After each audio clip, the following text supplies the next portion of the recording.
It was a long, expensive pursuit, and one that took years before any profits could be made. Max learned these things more out of idle curiosity than anything else.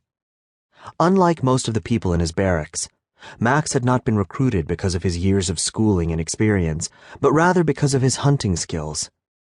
Growing up on a ranch in the Texas Hill Country, Max had gone hunting from the time he was quite young, maybe 6 or 7 years old, and it was what he loved to do most in the world.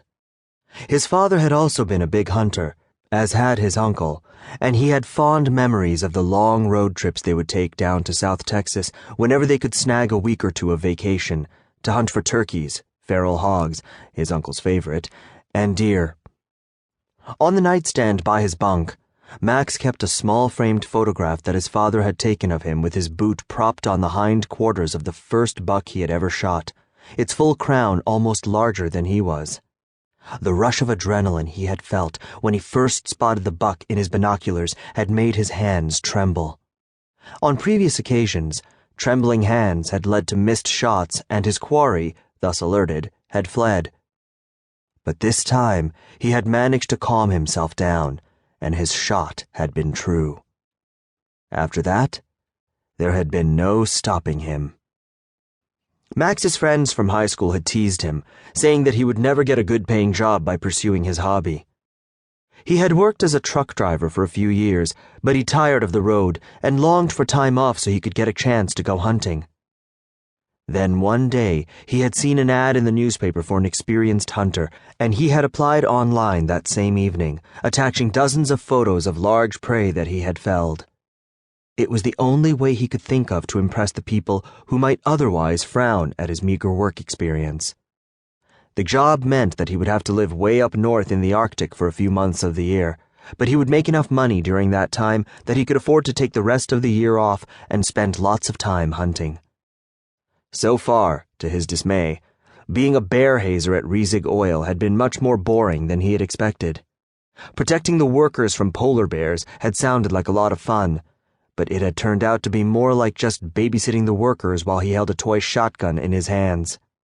Still, whenever he got too frustrated by the tediousness of the endless expanse of ice, he reminded himself of the months of hunting that lay ahead, and that generally cheered him.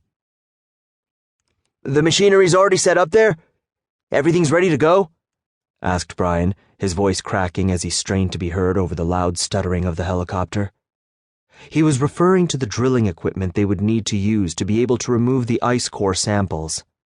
Sometimes they were required to spend extra time setting up all of the equipment, but often it was another team that identified the area and prepared it for their team.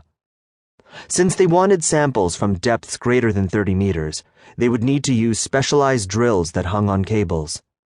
The drills could be electromechanical or electrothermal, Brian had explained to Max earlier that week. Thus, Max now knew that, in Brian's opinion, electrothermal drills were not as consistent and were to be avoided if possible. "You bet," said Evan, consulting his instruments. "They have it all set for us. We should be able to get in and out in about 2 hours. As they gained altitude, Max, who was sitting by a window, looked out and saw gray everywhere.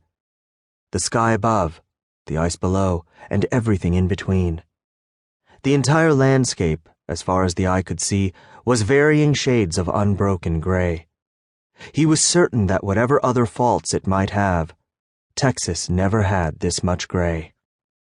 The ride was a short one, and within 15 minutes, the 4 men had reached the site where the drilling equipment stood waiting for them. Evan put the helicopter down, and soon they were outside, feeling the cold wind biting their exposed faces.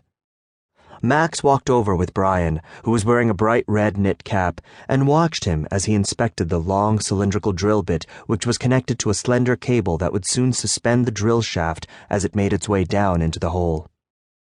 On the end of the drill bit, Brian showed Max the 4 carbide teeth that would cut into the ice, shaving layer after layer as it penetrated downward. "See these 2 barrels there?" Brian asked. Max peered in and saw an inner one and an outer one. "The motor you see there," Brian said, indicating with his gloved finger, "is attached to the inner one, and that's what makes it rotate." Max peered at the